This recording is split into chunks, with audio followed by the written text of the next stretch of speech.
what would you tell someone that has a dream and hasn't quite started, or maybe they're doing it and they're getting discouraged along the way because maybe things are not out as planned? Look at football, for example. In football, you have a quarterback, and a quarterback takes about 3 to 4 years to get into the field of play. And then eventually, by the time they've been in the league 10 years or so, they basically know everything that you could possibly know about the league.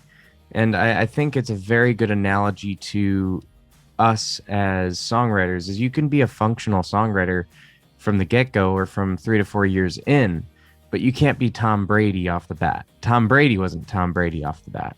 Welcome to Ignite Your Passion with me, Bonnie Lang. My guest today is J4. He is a Nashville singer, songwriter, and producer, and he's just released his new song, Buffalo. He shared the stage with Josh Turner, Lee Greenwood, and Darryl Worley. He's had major label cuts and has written with songwriters that have written for Whitney Houston, Blake Shelton, Brad Paisley, and so many more. I can't find another word for these episodes except inspiring. Are you ready to get inspired?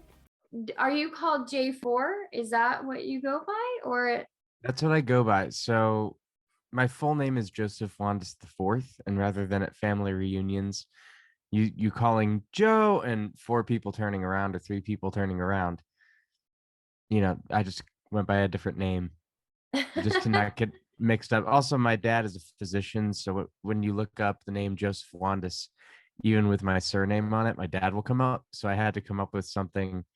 Well, I've been called J4 since, I was born, but I had to just come up with something artist-wise that was different than what my parents' name I got was. So that's where J4 comes from. It's just Joseph Wandes the fourth, just J4.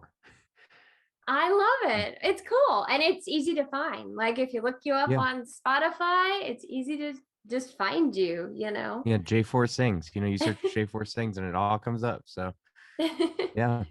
So tell us where you're from and then where you live currently. Yeah, well, I'm originally from Buffalo, New York. Go Bills. And I live currently in Nashville, Tennessee.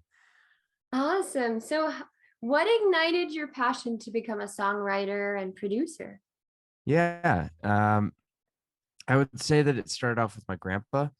He was the first person to really get me into music. He got me my first gig at around 10 years old. It was singing at the Boston Town Fire Department. And I had written 2 songs, maybe 3 songs at this point.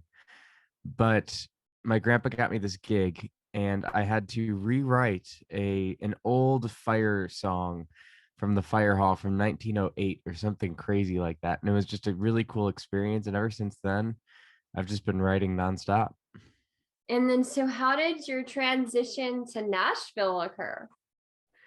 Yeah. My transition happened when I was around 15.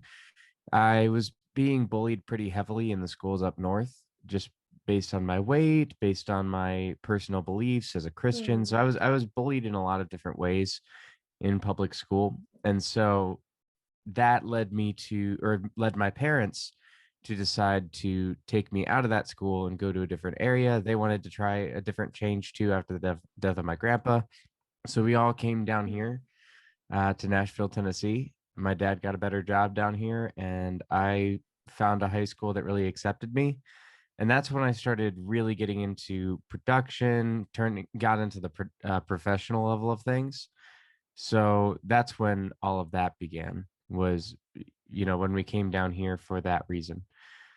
I used to play Broadway, all those sorts of things. And that's when all the gears started turning, saying, hey, you should do music. So how long have you been doing music now? It would be since, well, music or music professionally, because I've been doing music professionally for 9 years. I've been doing music for around 17 now.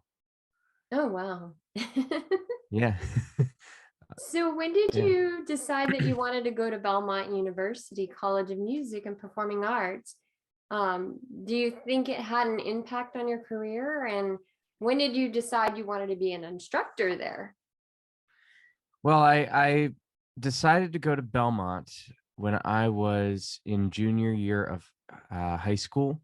I was Hmm. down here. I was doing the music thing, and there was just no other college that really seemed right for my undergraduate degree. So I went to Belmont. I performed my audition. My dad was there. He accompanied me for my audition. And immediately afterward, I told my dad, we need to apply to MTSU because I'm pretty sure I failed that audition. But I ended up making it in by the grace of God. And now 6 years later, I'm almost done with a master's. I think it's had, before I get to the impact it's had, I want to talk about being an instructor. They brought me on as a TA about halfway through my first or second semester in grad school. And that's been an awesome experience. I mean, getting to teach younger students, getting to teach especially adults who are really passionate about what they do, Yeah. um, and instill more passion into them. That's all about what I'm about. I love inspiring other people and helping other people get to where they want to be. At the same time, it Belmont has impacted my career in both positive and negative ways. I feel like, I wish I could have gotten out there back in 2020, but one of the reasons that I stuck with college instead of going back on the road instead of, doing my master's degree was COVID, obviously. Yeah. And COVID sort of changed the way in which we all made money, at least all the songwriters and all the producers and all the artists. So I just decided to go back and get my master's because there was going to be no other time where I had two years of nothing going on Right. in the world. So that's what I decided to go back for my master's for. And, it's been good and bad. I haven't had the same performance opportunities, but now that I'm getting to the end, I'm starting to get back into those big performances, get back into releasing more music. That's the one thing that I wish I could have done during that time a little bit more, is release more music. But I think it's had both a positive and a negative impact. But the positive impact has been, definitely outweighs the negative for sure. Yeah. Yeah. Oh, incredible. So you worked at Brett Manning Studios, who's worked with Hmm. artists including Carrie Underwood and Luke Combs. What did your average day look like there? Well, I remember. So I interned, and that's a glorified term for being the mole around the place, because I really freshman year, that's all I cared about.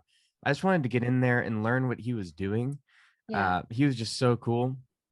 I found him online, and I had taken a few lessons from him before, but it was the summer of my freshman year when I really wanted to get in with that group of voice teachers and learn why are they so effective, and why can they use their voices in the way that they do. And so I just went to them cold turkey, walked into the place and said, hey, I'll be an unpaid intern. I want to learn. And so they brought me in. I did a lot of inventory, a lot of the bulk work of what you'd normally expect an intern to do, getting people coffee, getting people tea. But in those times that I had to do all of that, I got to see all of the inner workings of the company. I got to help with editing various things, like editing their vocal books for their teachers and things like that. That's invaluable. And then they paid me back later in the summer with I think it was multiple lessons with Brett.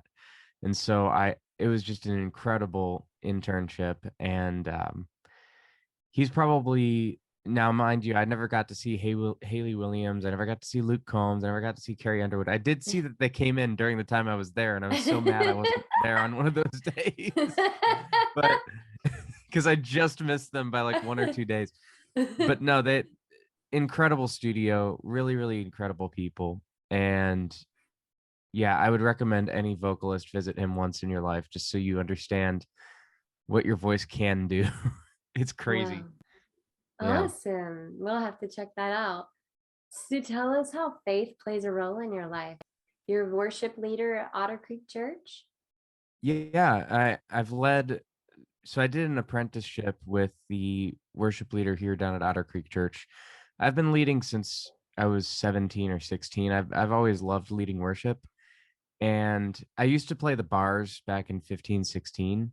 And that's when I was younger and really enjoyed the honky tonk atmosphere in the bars and the Uh-huh. getting acknowledged every time you play a song, and it's really cool and it's fun.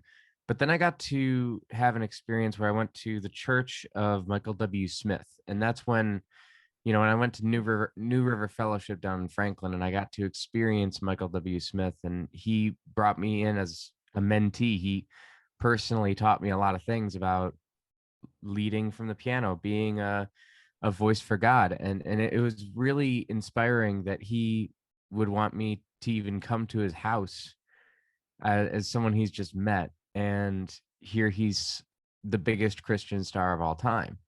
So it was a very big moment for my faith journey was going to that church. And I would say faith probably plays the biggest role in my life of all of the motivators and um, all of the unconscious things that we all deal with, the subconscious stuff. I'd say that's my spirituality and my faith is the strongest part of my life. And lately I've been getting more into spirituality as the world gets crazier. The more I Right. lean upon spirituality to sort of understand that stuff. Um, Otter Creek has been great. I got referred there by a friend, and I've just been playing keys, singing, leading songs, singing background vocals, doing all the fun stuff that you do when you lead. And it's been a good time. I've made so many connections with some incredible people there, and like I got to play for the artist Patrick Carpenter. We just know each other through church, but he's an incredible artist, incredible guitar artist, and I wouldn't have met him or performed with him if it weren't for Otter Creek and for my faith. So faith has opened a lot of doors for me, and spirituality has opened a lot of doors for me, but it's not about those doors. It's about the spirituality first, and then they open the doors up for you because it's about the spirituality. It's a cause and effect relationship. So I think faith has always been and always will be the biggest part of my life. Well, so tell us about your new song, Buffalo. Tell us how that came together and what your inspiration was behind it. Yeah. Well, I wrote Buffalo at about 2 a.m. on January 1st of this year. I woke up super, super homesick, and Yeah. I wanted to encapsulate that feeling in a song because I've never written a song about Buffalo, nor has a song ever really been written about Buffalo. And so, other than like Buffalo Gals, Won't You Come Out Tonight back in the late 1800s, right? So we're talking like 100 years of no copyright issues, right? So I'm like, this is a good thing to write about. So I started writing about just how it made me feel, what the town's like. I talked about the story of my grandpa and my uncle being involved with the Bills and the creation of the Bills Stadium. I talk about some of the story behind the town, from some of their political beliefs in the town to simply talking about how in the late 1980s, Bethlehem Steel left the city, and the steel plant employed the most people in that city, and so it sort of threw us into an economic recession in the 80s. And then we had, Jim Kelly come in and save us. So uh, all of that sort of came together in the song that culminated with the bridge where Josh Allen is syncing up with my grandpa on the same field. And it's like, in my mind, I imagine that my grandpa's still watching the Buffalo Bills because he was an avid Buffalo Bills fan, diehard Buffalo Bills fan. And he watched during the Jim Kelly era. And I wonder if he's still there. There's no doubt that he's still there watching what the Buffalo Bills are doing this year, especially. I love it. Did you end up producing this song, your newest release? Mhm. Yeah, I write, produce, and record most of the instruments on all the songs that I release. Oh, incredible. Incredible. That's really cool too, because then you sometimes when you turn it over to someone else, there's this, well, it's not the way that you really wanted it to be. I mean, this you're growing with it. I mean, what do you think the positives are to this? Are there Yeah, I think growing with it is a really, really great point. I think that leads to a bigger point of authenticity. A lot of artists try to fake themselves up using producers who are really good or plugins that are really great. But that's the whole point of the TikTok series I've been doing, 365 songs in 365 days, has been a lot of people don't put out real music. And this is me performing live music for people on an app that's mostly generated in a computer. And so it's a very different vibe. It's a very real and authentic vibe. And I feel like that same vibe is translated to my production. And over time, as I get better, the music gets better. People will enjoy it more. It's something that grows slowly over time. I know we're in a society of instant gratification. Let's get viral and famous right now. But Yes. that's not the reality of what it takes to be a musician or an artist, a real musician or a real artist in the real world. Oh, Yeah. wow. That's so incredibly true. I mean, I'm feeling that. I have those moments where I'm like, nothing's moving, you know? What can I do? And then I feel like maybe sometimes I end up in a space where it's like, now I'm trying to do too many different things, you know? We can't have excitement without boredom. We can't be excited without being bored at least some of the time. True, true. Yeah. Now, go ahead. Oh, no. I was just saying, yeah. You know, you've gotten your first cut with major labels such as Sony BMG and Heart Songs Music Group. What were those songs and what was your approach? How did you get the first cut? Yeah. That's Just Me was my first cut. It was on Keshi's album released on Sony BMG on Sony Orchard. That was a really cool cut. And it it was a very a very organic process. In Nashville, it's not as black and white as other cities of like, oh my gosh, you have this, coming out at this exact time. Because I got the call from James over at BMG. I think it must have been 2 to 3 years before the song actually came out. And so Oh, I had to wow. wait about 2 years from when I got or when I found out in February of 2019 till it was released in 2022. I think it was released this year or last year or something like that, late last year, early this Okay. year. So it was about a 2 year, 3 year time period of me not knowing whether my song was going to be even on the album. uh, just because you don't know, because sometimes they cut songs last minute or they add new songs last minute, but it Yeah. ended up getting cut and it was really cool. The second major one I got was when, I started working for Jill Pavel over at Heart Songs Music Group. And she's given me a lot of cuts with a lot of artists, from Corey Singer to Gabrielle Metz to all of those people. They've cut songs that I've written as well as songs that I've produced, and I'm really thankful to Jill. Like, Jill has been awesome for getting those songs to the right people and letting them hear those songs and cut them. So I think, there's no definitive point at which I decided, oh, I'm a major label songwriter. Like, there's no point at Yeah. which it was sort of decided. It was just I started getting the cuts, and that's when I sort of thought, okay, this is going to be what I do for my money throughout my life. So let's So just sort of roll with it. you had said, did you say Kesha? Keshi, not Kesha. So Keshi is she's from America's Got Talent. She was a burn victim who Uh, survived a plane crash, and she has one of the most beautiful voices I've oh, probably that I've ever heard. Um, yeah, she's a really, really popular inspirational figure. oh, incredible. Yeah, Incredible. What and song not was it that you Kesha. wrote? I would make a lot Yes. more money. What's the song that you wrote? uh, that's just me. I co-wrote it with James Breedwell at BMG, and it's by Keshi, Kechi. Excellent. Excellent. That's incredible. That's got to be such a wonderful feeling when something actually, when you find out, hey, this is actually now going to be on the album. And, so cool. So cool. It's a really great feeling. I mean, it's very gratifying, and it helps keep you on track when, sometimes life doesn't exactly go your way.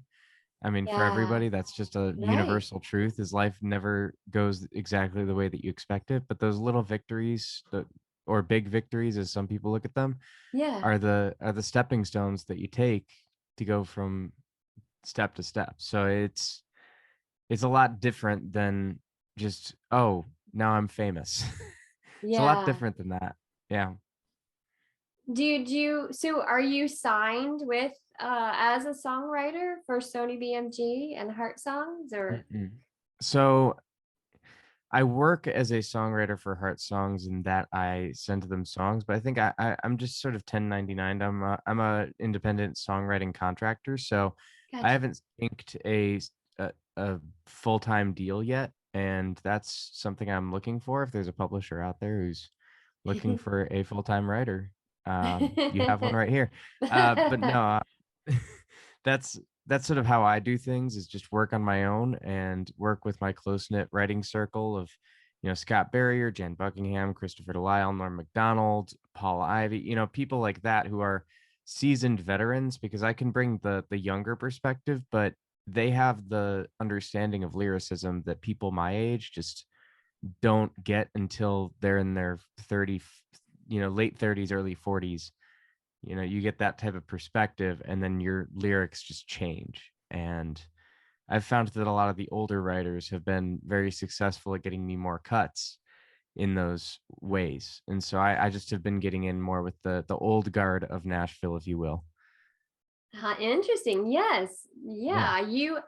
I know some of those writers have actually written for Whitney Houston, Blake Shelton, Brad Paisley, Lee Greenwood, and that's pretty incredible. I mean, how does that feel? Do you ever get this intimidation? Well, I would be intimidated if they were intimidating, but they are some of the sweetest people. Um, I will say probably Jan Buckingham, who you're referring to, who wrote with Pam Tillis, Lee Greenwood, and Whitney Houston. She, among George Jones, among others, like she's written with everybody in this town. I'm pretty sure last time we wrote on Friday, she said that Elvis sat at her table. Oh Like, my God. you just find out stuff like that randomly from this awesome 70 something year old, hippie wild child from the 60s. It's just a wonderful grandma's house mixed with platinum records. But I love it. it's the coolest place. But we write, and she's gotten me in touch with a lot of great writers and a lot of awesome opportunities. She's been probably the bulwark of the songwriting community that really pushed me into the professional realm. Norm Macdonald was the first guy who he was an MTV star back in the day. But he decided to just go back into songwriting and not do the whole touring life with his band. And so he settled down, and now he just writes songs and marries people. So it's just great to be around these people that have just these awesome lifestyles that I get to learn, but also their approaches towards songwriting. Every single one of them's different. And Gotcha. I try not to get hung up on who's written with who, because I feel like, or written for who, or who has cuts with who, because Yeah. anytime I do that, I'm always going to get intimidated. But Right. if you go into the room like, okay, I'm only 24, I I may look a lot different in 10 years, and I might be more intimidating in 10 years, but it doesn't change my ability to write, nor their ability to write, for me to be, intimidated or be intimidating. So I Yeah. feel like the songwriters in Nashville understand that, and they've been through the situation of being intimidated in this town. And so they understand, and they want to help the younger writers. Like, the older writers want nothing more than to solidify their legacy through younger writers. And that's just a beautiful thing. It's an absolutely beautiful thing. And Jan exemplifies it. Norm exemplifies it. Paul Ivy exemplifies it. There's so many writers that just show so much love to the younger writers in town. And I feel like that is much more needed in cities like LA and New York, where it's a lot more cutthroat. Uh, Whereas in Nashville, it's one big love fest of songwriting. that's incredible. Well, I love to hear that. That's amazing. Do you do you normally write like via Zoom, or do you actually meet up with them, or? Yeah, I most of the songwriters I work with are in person. Sometimes I do Zoom writes. It just depends on the person. Yeah.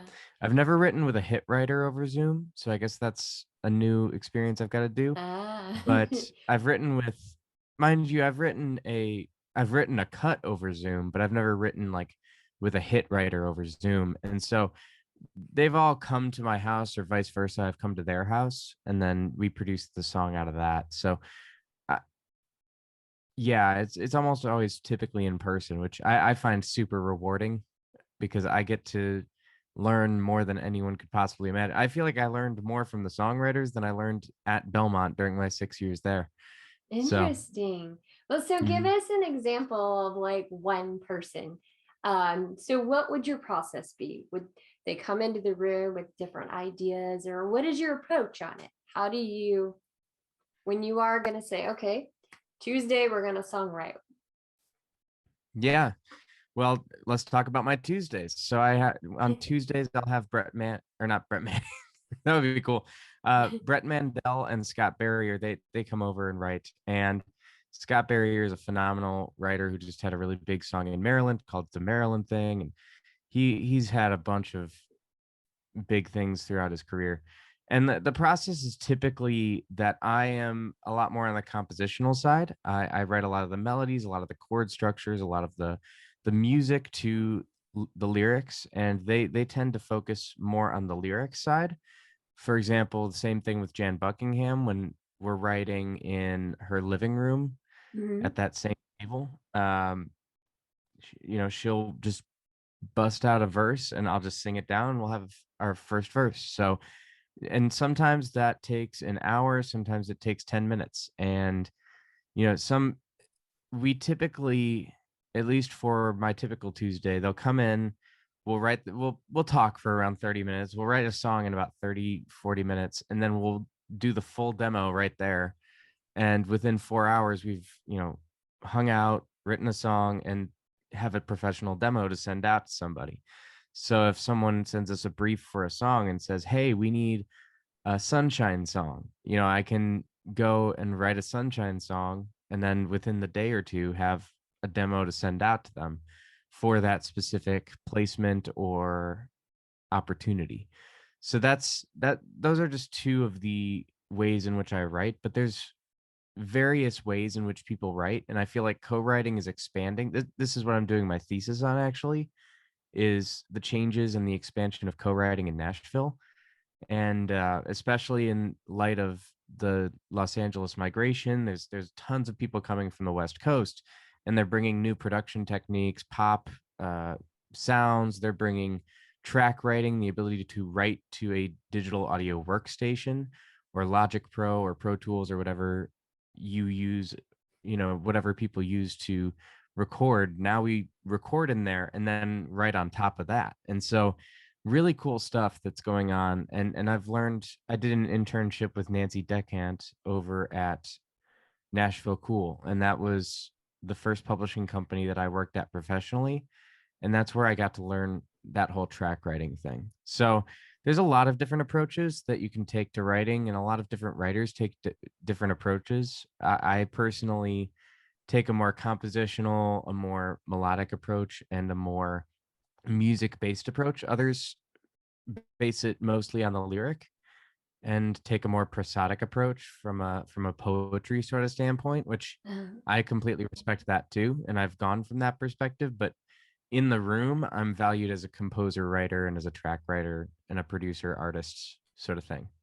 and so when you do this, like, where do you get the ideas for the melody, and where do you get that inspiration? Or do you like hear something and you're like, oh, I like that? And how does that come about? Yeah, I mean, I I guess I'm weird. I hear things in my brain. No, I do hear the melodies when people will say something, or I'll see a specific lyric, there'll be a melody that'll pop up with it. Or when I write a specific chord progression and a feeling is elicited, then I sort of follow that feeling and it'll lead me to words that describe that feeling. So I have a very feeling and shape based intuition. So when I'm writing and when other people are writing, I like to write with people who have more of a logical writing based sort of, this goes first, then this, then this. So for example, Norm Macdonald, when we write, um, he's a lot more focused on making the lyric concise, clean, and salient. Something that's very um, palatable to the audience, and something that's very understandable and has a deeper message and deeper meaning. Whereas I'm much more concerned about, let's make this sound cool, and make it sound catchy to the average person. And the combination of that lyricism with the catchy melodies and ideas is really is what has found me success, is working with these older writers, using their lyrics to as a backdrop for my melodies and my compositions. And it's been successful thus far. So do you ever get imposter syndrome, like just where you have doubts about yourself? You're laughing at me. I'm laughing because it's so true. I feel like most creatives do get imposter syndrome at some point in their life. I've just had to deal with it a lot more than perhaps the average person. I deal with clinical anxiety, so I've always suffered from that ever since I was bullied in middle school. It's just been Oh. it's been a battle ever since I was 13. And so, fighting anxiety and depression while being in the music industry is not fun. But Oh, I yeah. will say that imposter syndrome is not as um, it's not as it's not forever, and it feels like forever when you're stuck in college. When I was in college, it was all about comparison. Who's got the bigger social media numbers? Who's got the cooler this, cooler that, the highest and lowest voice? What is the most talented this and the least talented? Like people are Yeah. ranking each other. And music isn't something to be ranked. It's something to be enjoyed, and it's something to be shared. It's not a competition. And so the people who made it a competition aren't in the music industry right now, because that's just not how the music industry works. And so I dealt with some extreme imposter syndrome, especially during college, to the point where I wouldn't even open my eyes when I perform because I was that afraid of not being good enough for my audience. And here I'm at Belmont, I'm getting my master's, and I'm still dealing with imposter syndrome. And even today, I still deal with that sort of stuff, even though I know that that's not me. And at some point, you have to just draw a line in the sand and say, this is me, and this is the imposter. I'm not going to be that. I'm going to be me. And I know who me is. And I'm going to keep with that, not what Yeah. my brain or the lies like to tell me. That's beautiful. That is absolutely beautiful. I love it. And you are incredible. I love your song. Everyone, you need to make sure you go download the song Buffalo. It's incredible. And take a listen to his other songs. Absolutely amazing. So, what do you find most rewarding about your path? And that's a tough question because there's so many rewarding things. I would say it's probably being able to help other artists. Being a songwriter and producer and a singer, I'm my own I'm my own artist in my own right, but helping other artists get to the point where they want to be is also a big passion of mine. And I'd say that's probably the most rewarding part of my job, has been the teaching aspects at Belmont, as well as apprentices, people who have worked under me, who go on to learn things from me that then they use in real life.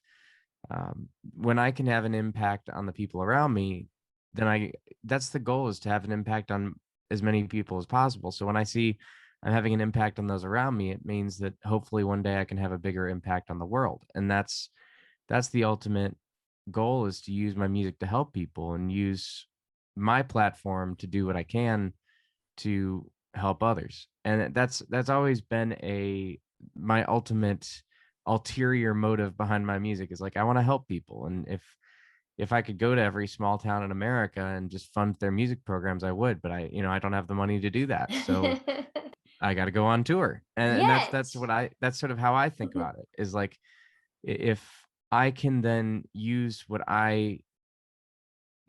is given to me to help others, it'll just turn into something beautiful. And I'm really excited to see how that side of my career turns into a reality as life goes on. And as I'm able to do stuff like that, that'll be really, really cool to be able to go to a high school and help them out, or be able to go to a young kid who's got an extreme amount of talent but doesn't know where to go, and help him, mentor him or her through the industry. So I just think it'll increasingly become a part of my life, but it's already been a part of my life for a good 2 to 3 years now, that people have looked up to me like this. And obviously it goes against the imposter syndrome idea, but so I've got to deal with that all the time, of like, why would they want to learn from me? But I genuinely feel like I do help a lot of people, big and small. You're incredible. I love it. It's gonna happen. Oh my gosh, you're amazing. I love it. I mean, and Thank you. look, I mean, you're so young and you're doing all these amazing things. I love it. I love it. So then who has been your biggest influence in your journey? Oh man, that's really tough. I've already spoken a lot about Jan, but she's definitely been the biggest influential writer in my life. She's by far been the biggest songwriting influence of mine. Her songwriting techniques, what she's taught me. I mean, I've worked with her for 4 or 5 years now, and over the course of those 4 or 5 years, I've learned more about songwriting from her than I could learn in any songwriting class you could ever take. I Oh mean, wow. that's she's taught me everything I know about country songwriting, country lyricism, and even modern songwriting. And there I learned a lot of the production techniques from Nancy Decant over at Nashville Cool. I would say, like, the most, in terms of like artists who've had a huge impact on me, I'd say it's, Josh Turner, Michael W. Smith, the people who I've gotten to interact with in person. Michael W. Smith is probably the biggest influence on my performance style. I really love how he would just be up on the keyboard and be able to control and um, speak to an audience from an instrument like that without having to do all the flashy things that a lot of artists have to do. And so that's something that I adopted into my style and said, you know what, I want to be that artist that doesn't have to be super flashy, that doesn't have to wear some ostentatious outfit, that doesn't have to dance on the devil. I can go and just be me, and I don't have to, and be that authentic artist. That's what Michael taught me and Josh Turner taught me, was to be myself. And that's who they are. And a lot of artists nowadays think that they have to conform to trends and ideas and the ideology of a bunch of people who are popular now. But Yeah. that doesn't mean that they're going to be popular tomorrow or in a year or forever. Yeah. So everything comes back around, and being yourself is the most important thing. I would say that, Jan, Michael, Josh Turner, and a few other people have really taught me that, some more directly than others, some indirectly. But I'd say Michael and Jan are the two biggest influences in my life, for sure, from a songwriting and musical perspective. Have you ever thought of teaching an online class based on everything that you've learned already in the last 5 years? Yeah, I've thought about using my thesis as a jumping board for that sort of thing. Doing pulling the whole Adam Neely thing. I can be the southern Adam Neely. Wow, I couldn't get it out. But no, I've thought about it, and I feel like a lot of people would definitely learn a lot and really enjoy a lot of the things that I say, because it's just real life stuff that I've learned that a lot of people don't teach in a college. So that's I definitely think that that's a thing that's gonna come in the future. I just haven't been able time-wise to do it because I've been in graduate school the past 2 years, Mhm. writing a 60-paged book. So once I'm done with that 60-paged book, then I can teach that 60-paged book. So, Excellent. Reach out to me. I'll be your first enrollee. yeah, I absolutely. love it. So you had mentioned earlier, the big stages and some of the big stages you performed on. You've actually opened for Josh Turner and Lee Greenwood. Tell us what the crowd was like and what it was like, to do that. Yeah, I'd say crowds are awesome regardless of the size. I've I've been more rewarded by the smaller crowds than the bigger crowds, but I will say I do love the big performances I've gotten to do. The first of them was in with Josh Turner and Lee Greenwood at the Franklin Theater. Um, they were a good. I mean, the place was packed out. There were people in the aisles. It was great. I got to open, and they really enjoyed my stuff. And everyone screamed at the end, and I was like, okay, this is definitely what I want to do with my life. And being a 17-year-old in that position, it's like it just it really fires you up to Yeah. to really believe in a dream that other people would call a pipe dream or call you Peter Pan. And you say, "Oh, I'm going to be a big Nashville artist or a big Nashville songwriter. I'm going to live the Nashville dream." It's something that you see in a TV show, from 2017. It's like that's what everyone thinks about it, but it actually looks like a series of stepping stones that you slowly just walk through. And one of those stepping stones was the Josh Turner experience. And then I got to do some BGV work for really big stages, like Cage the Elephant's live album at the Ryman. That was a really fun gig. I would say that was arguably more rewarding, singing BGVs for Cage the Elephant in the Ryman Auditorium, getting to be backstage there and feel that energy than, even opening for someone back then. But now, the most recent show I did was with Darryl Worley. I was the support act for him. We played a really awesome venue up in Buffalo, New York, called the Backlot. 1,000 people or so over there. 800 to 1,000. It was just a great crowd, great audience, and I got to sing Buffalo for a group of Buffalo Bills fans the day after that first game that the Bills played, and it was an absolute demolition. And I got a standing ovation, and they asked for me to repeat the whole song. So I repeated the whole Oh song my gosh, for them, incredible. and it was a wonderful experience. So I that was probably the most rewarding of all the big shows I've performed, was the Y- Buffalo show that happened recently, just because not only were my family there, but just having the support of Buffalo and being able to meet Darryl Worley, talk to Darryl Worley, really connect with his band. His band is really cool. Learn some things from his keyboardist about how to properly make keyboard sounds. It's just stuff like that you can't make up or change. You can't learn that in college. You have to just go out and make those connections and figure out what people are doing actively in the industry. So that was the most rewarding concert I think I've ever performed. Incredible. Oh, and I love Daryl Worley. He's amazing. He he plays a lot around here in Texas. But yeah, incredible.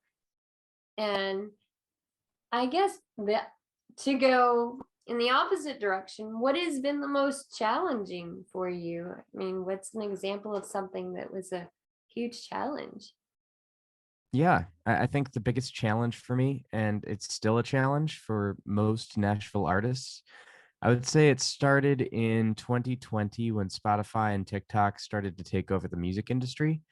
Spotify now owns about, I think Spotify and TikTok own the majority of the music industry now, and that's been a death blow to artists. I mean, artists cannot make music without paying big corporations now.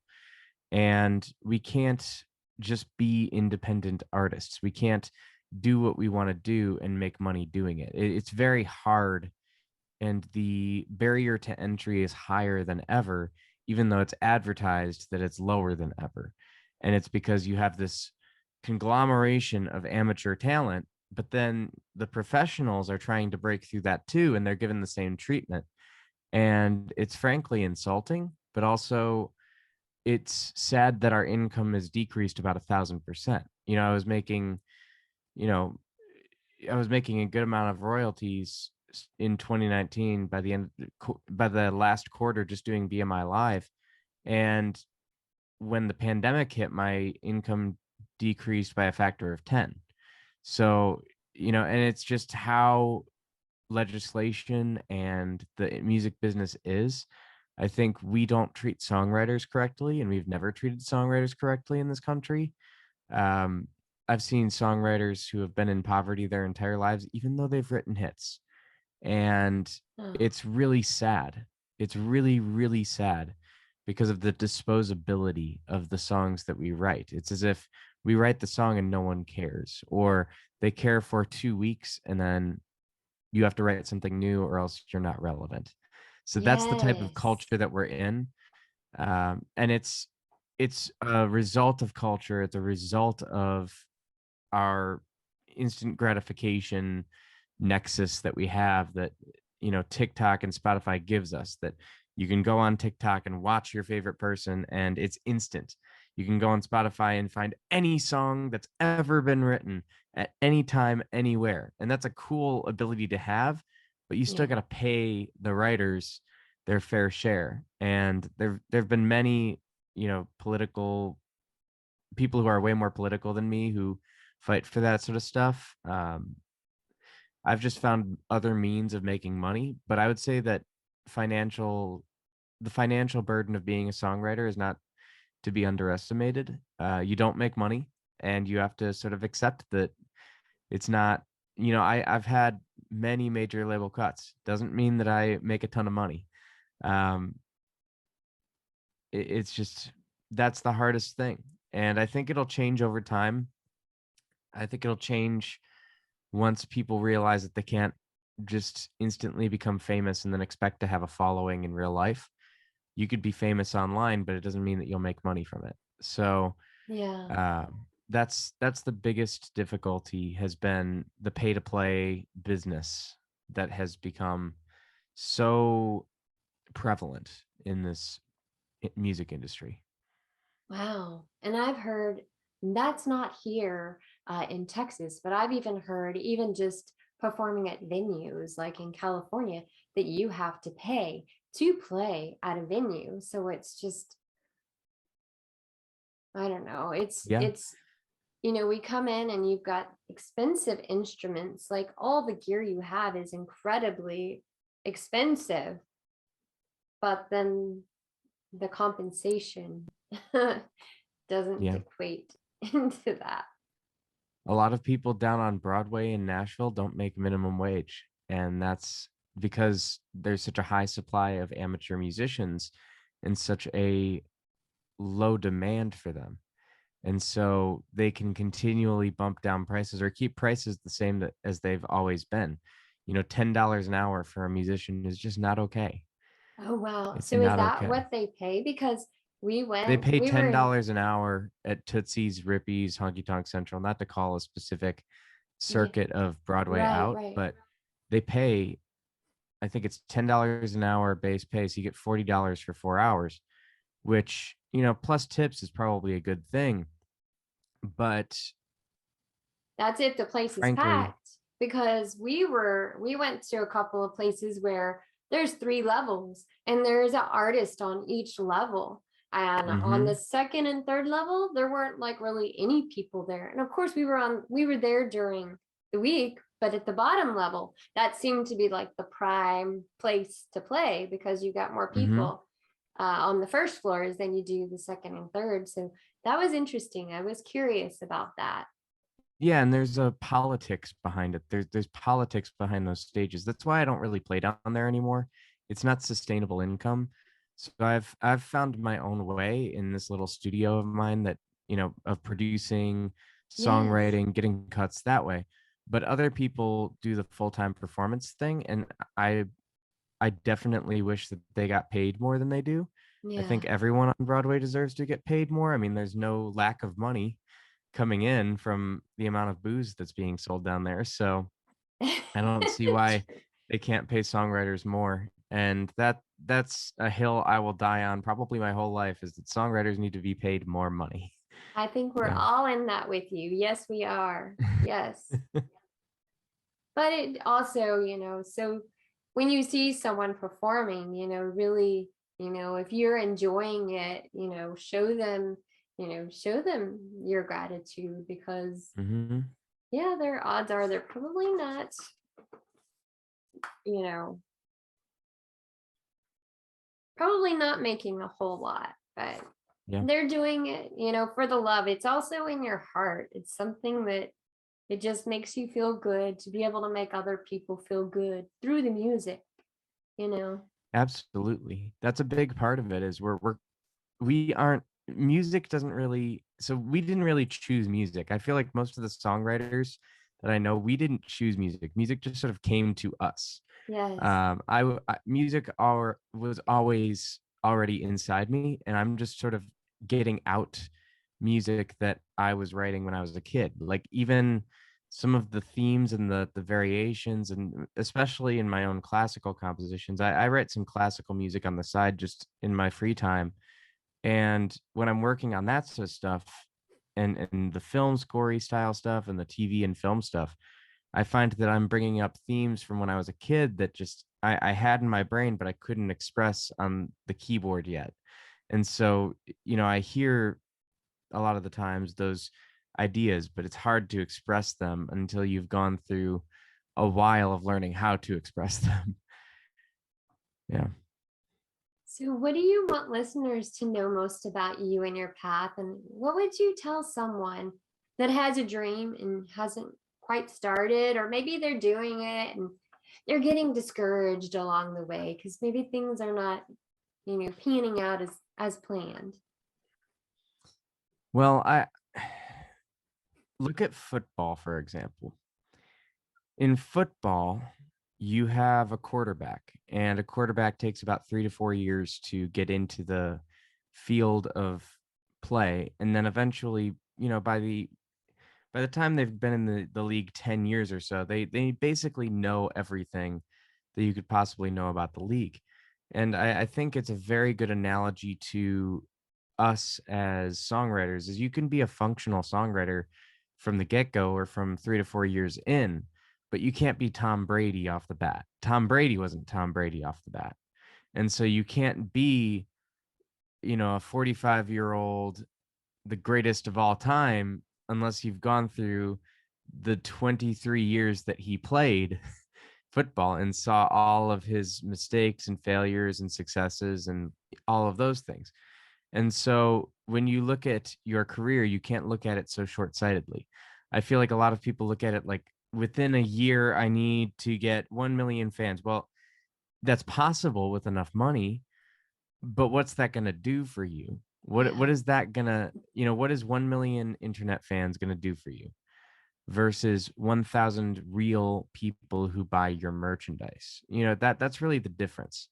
And so if I'm talking to somebody who's looking up to me and saying, "Hey, I want to do what you're doing, or want to follow your path," or what's something about your path that, you want people to walk away with, I would say, when you're becoming who you want to become, understand that you're always still becoming who you want to become. You don't stop becoming that at some point. I still practice hours a day. It's not because I somehow think I need to practice anymore, because I've gone to school for this 6 years. I will have a master's in music by the end of the semester, but I still practice my scales. I still practice my chords. I still practice to tracks and still jam out to things that I've never jammed out to before and discover new music. And the reason I do that is to continually get better, because I know what I can be in 10 years. And that's a lot different when I look at my 34-year-old self than when I look at my 24-year-old self. And so having that metacognition to look into the future and say, yes, I might not be there yet. I might not be Bruno Mars right now. I might not be, you know, Stevie Wonder right now. But does that mean in 10 years I can't be that? Does that mean in 10 years I can't, if I put my mind to it, realize that visualized dream? Um, that's the whole point, is if you can visualize it and you can dream it, you can do it. So you just have to understand that the path might not be linear. It might not be as short as you want it to be, but there's a beauty to that. There's a beauty to the fact that the path is long and the path winds around, and you have successes and failures, because without that, it's just a boring story of success that we've heard a billion times. I'd rather hear someone's story like Eric Clapton or Toby Mac or people like that who've gone through extreme suffering and extreme pain and came out the other end with just beauty and wisdom. So that's what I would rather see, is, and that's ultimately, I guess, my faith coming through in that, because I love seeing brokenness as beautiful, and I love seeing brokenness become beauty. Yeah. And that's a very Christian belief, is that the broken can be beautiful in their own way. And no matter how broken you are, you can still be beautiful in someone's eyes, or God's, and especially in God's eyes. So that's what I would say to people about my path, is just understand it's not linear, and you might not see the success that you want to see when you want to see it. You probably won't, to be honest with you. Yeah. It comes when you least expect it. It comes when you don't want the success, or you're not ready for the success, or you're overwhelmed with success. It comes in just massive waves, and you have to Yeah, ride them. different ways and not the way you expect, right? No. Yep. You are so inspiring and incredible. And congratulations on graduating very soon with your master's. That's And thank you. incredible. You've worked so hard.